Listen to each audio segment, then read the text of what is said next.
ribbit.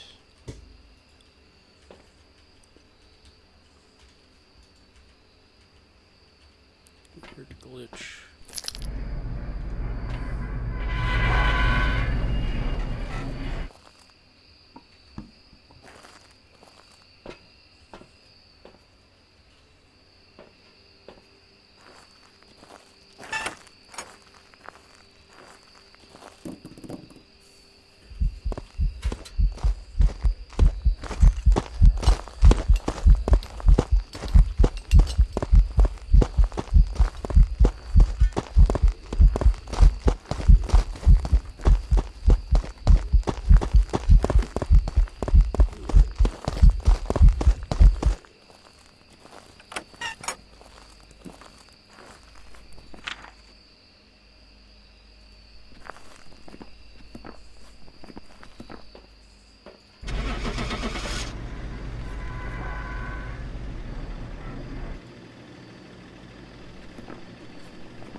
Welcome back. There's some jobs ready for you.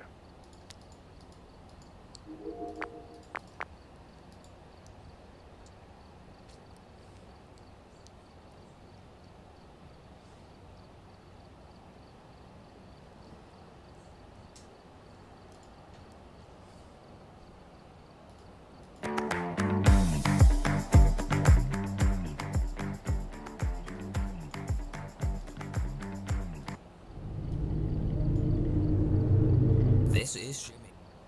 Lots of good things about Discord for a long time now, and he wanted to jump on the train and make his very own Discord server. So he did just that. With absolutely no significant target audience or plans in mind, he just wanted to make a place for him and his friends to hang out. Something magical. So Jim's getting ready to show it off to his friends. But unfortunately there's a problem. His channels are very basic, and they can use some work. There's 3 gaming channels that can easily become a single channel. Whoa, hold up. 5 AFK channels? His roles could also use some work. Well, a lot of work. Other than that, the server's just a bit too plain. Jim hasn't invited his friend yet, so the server's a bit dead. But a dead server design isn't good either. So I'm going to stop roasting him and I'm going to help him with that. I'm going to completely overhaul his Discord server and take it from this to this.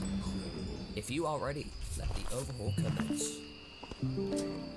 There is a lot we gotta do to this server, which Jimmy has decided to call Jimmy's World.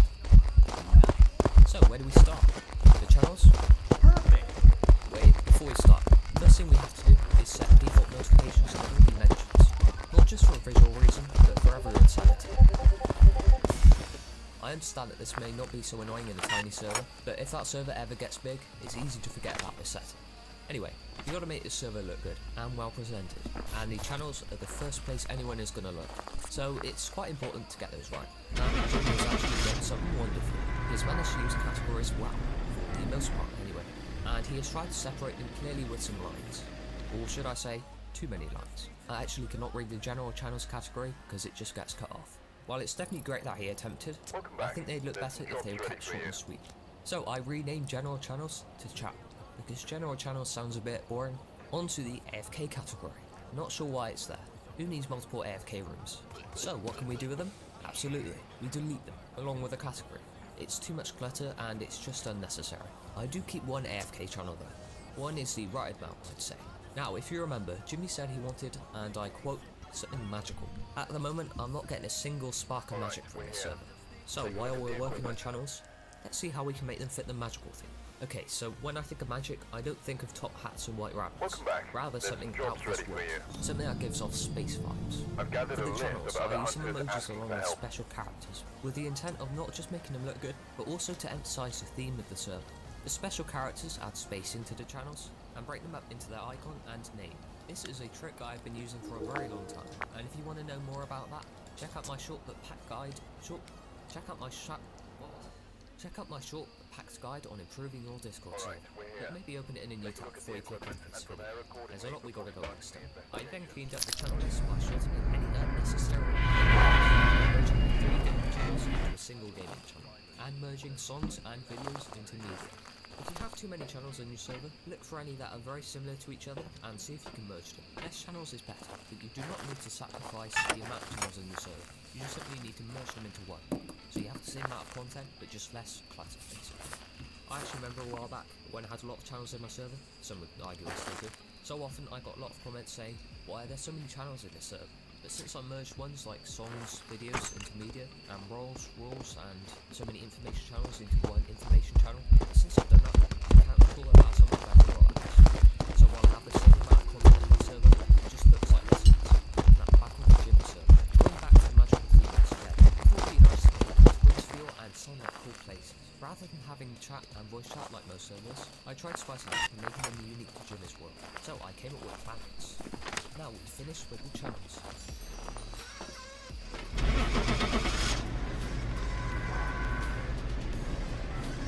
So naturally, onto the roles. The roles Jimmy made are very good, so effortless that they use default colours. The default colour options are very limited, and they usually don't look that great. Now, aside from the design, the roles could use some optimization. This starts with getting rid of the auto-generated bot roles. I don't have OCD, but having one clean role for bots rather than a list of 50 roles seems much nicer. So I make a single bots role and assign it the administrator permission. That way I don't have to worry about assigning each bot individual permissions, since the administrator permission covers all.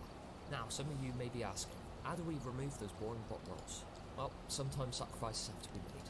For every bot that has its own pre-generated role, we're going to have to kick it, then invite those bots back a bit differently. When you invite a bot, if you leave all permission boxes unchecked, it will not generate the bot its own role. Then just assign the bot's role, and the clutter is gone. Back to aesthetics. I polished the roles by giving them much nicer colours and moving any emojis from the right to the left. I like how Jim got a bit creative and used these emojis, but I never understood why people put emojis on the right. It just looks weird and they're all misaligned. But most important of all, I do something that a lot of server owners overlook. Not doing this can have dangerous effects. My server was once spammed with an insane amount of pings because I forgot to do this one simple thing. All it takes is one click.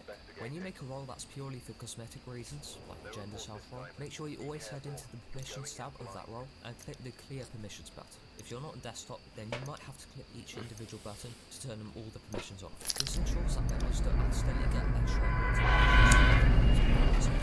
influence. Now on to probably the longest part of the video, but one of the most fun, and that's completely overhauling Jim's server logo. Honestly, for a bad logo, I think he made a pretty good one. I'm going to speed this part up or cut most of it out, but if you would like to see the full logo design process, get this video to 293 likes. Then I'll let you see the whole process, overhauling the server from what Jimmy made to my full upgrade. 1.5 hours of pure cuts of making everything. Anyway, what I dislike about the overall design is, well, that it's 128 by 128 pixels, and the stroke is a bit over the top. And it overlaps itself. Oh yeah, and the text easily fit inside the logo. However that happened, when redesigning the logo, I made sure to stick to the iconic blue colour in the original, swapping out the black background for dark blue. Just makes it more unique and best looking in my opinion. Right, now I'm going to get technical with this. To create a hierarchy in the logo, I made different colours, one blue and one white. Now in the exact words of my script, because Jimmy Legendary, I made sure to put emphasis on his name, so I made that blue. With this logo design, I made sure to keep a kind of magical / spacey feel, so I added some stars, but I didn't mean to. I was messing around with blending modes until I found a great looking effect. That's probably the only time I ever have, and never will, use a dissolve blending mode. There's a lot more that went into the redesign, but I only keep it simple in this video.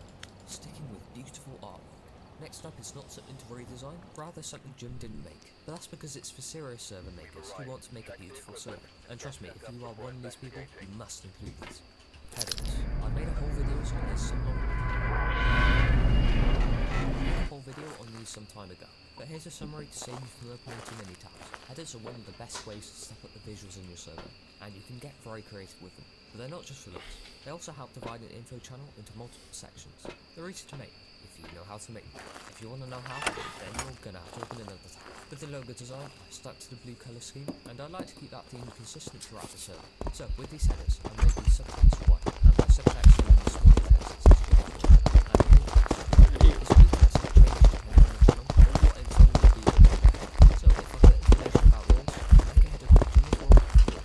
Speaking of the design, I didn't just keep the colours consistent, but I made sure to use a similar layer style to the logo. In layman's terms, a layer style is the effects in the text layer, like the drop shadow, outer glow, stroke, and so on. I have to tone down the outer glow, they will not end abruptly because they extend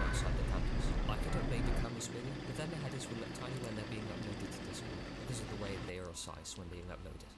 Last big thing I did with these headers was incorporate the server logo for a bit of personality. Welcome Before back. exporting, I've prepared I made some sure jobs to for you. remove the background layer.